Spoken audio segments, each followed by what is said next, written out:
Hi everybody, welcome back to my channel, and if you're new here, please feel free to click the subscribe button. I make videos whenever I feel like, so stay subscribed for more.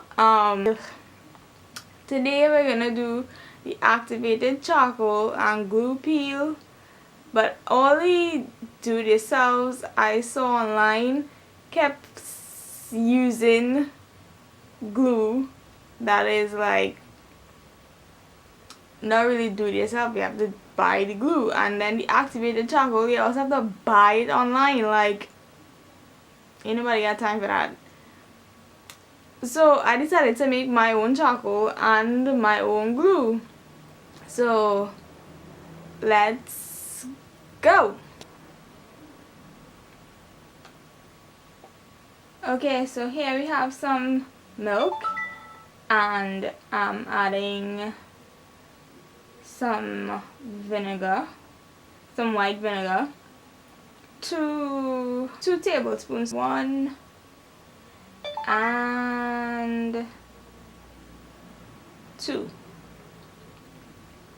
So we let the milk and vinegar sit for about 2 minutes, and you can see that the vinegar starts to react with the milk and it starts to separate.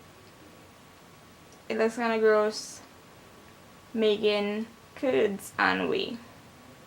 While I was letting the vinegar and milk do its thing, I had to make a strainer, so I put some paper towels over a cup and used a rubber band to secure the paper towel to the top of the cup. Then I slowly poured the vinegar milk mixture onto the paper towel and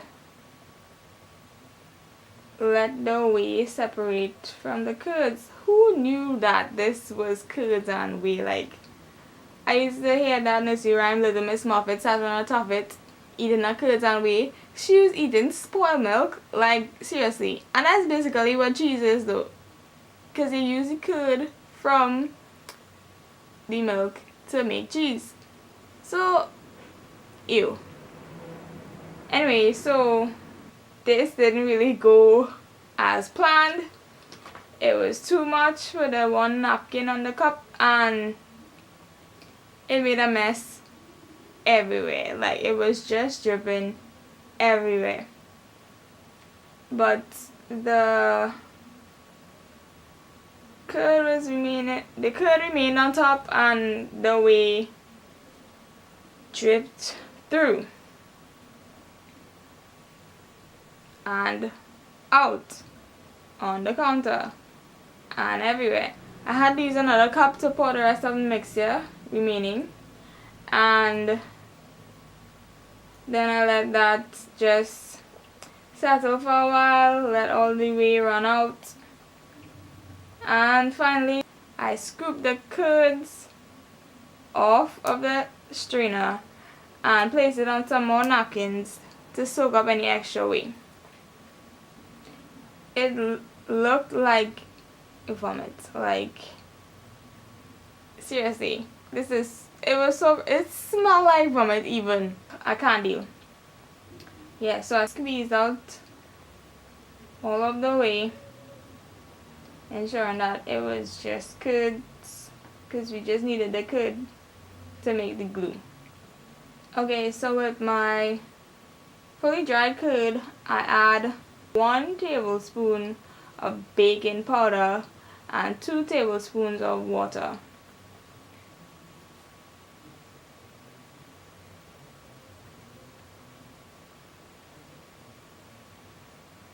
And I mixed that all up. It wasn't really a gluey consistency, so I had to add some more water until I get the texture that I wanted.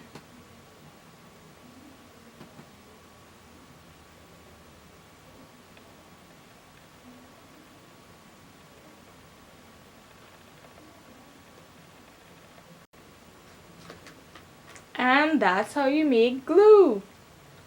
Milk, vinegar, baking soda, and water. I didn't have any baking soda, so I used baking powder. But baking powder is actually just baking soda with cornstarch, so it's like basically the same thing. The only difference is when you're using it for baking purposes, because then you need to use it with different ingredients to get different results, because the baking soda doesn't have any acid in it, so you can use it with more acid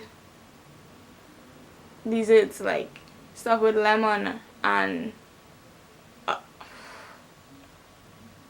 whatever stuff with lemon so that it would taste better. If you use it with a dessert that is not acidic, that doesn't have any citrus or anything, then it would not really taste that good. Then that recipe would call for baking powder instead of baking soda.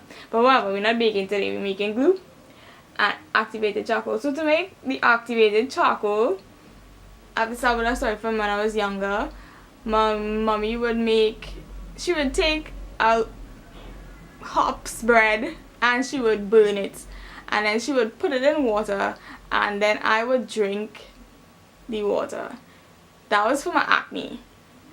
It used to help, but it used to taste disgusting, like disgusted. So I didn't like to drink that.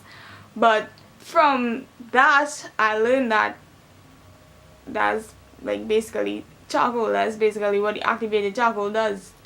It draws all the toxins from in your body. So I decided to make my own activated charcoal using a hops bread. I took the bread, I burned it, I left it there on the stove, and I just let it burn. Let it burn! Let it burn! I really can't remember how that song is go, but yeah. Shout out to Usher. So activated charcoal is basically charcoal with a wider surface area.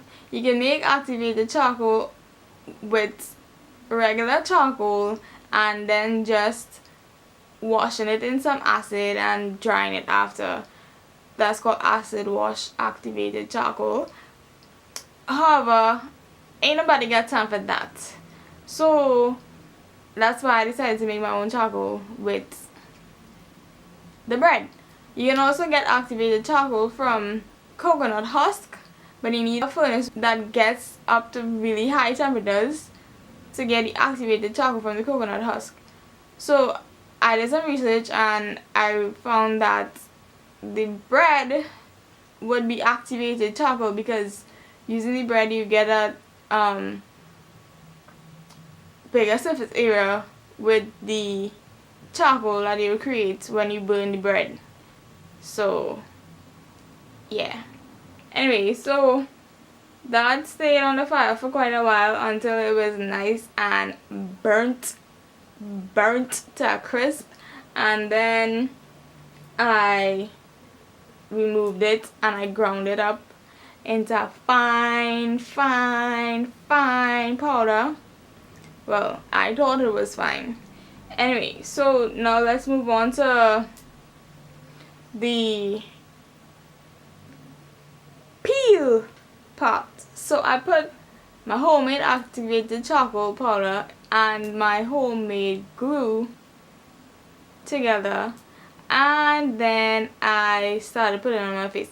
But I think I put too much water in the glue because it was really runny and it wasn't really staying on my face, but it did stay a little bit. And obviously my charcoal powder was not powder, it was just, well, it was not as fine a powder as you would get in the actual activated charcoal capsules. So it was just like really chunky. And I kept this on for a little while. And I wait. And then it started to burn. And I couldn't deal. I had to run away and wash it off. So, yeah. If you think I should try to do this again with glue that I did make, and I'll use my same charcoal method, because I'm pretty sure it was the vinegar that was causing the irritation on my skin. And yeah, so stay tuned if you want to see me try my do-it-yourself activated charcoal with not do-it-yourself glue. And feel free to subscribe and like and share and give it a thumbs up. And thanks for watching. See you guys next week or whenever I feel like, I don't know. Yeah, bye.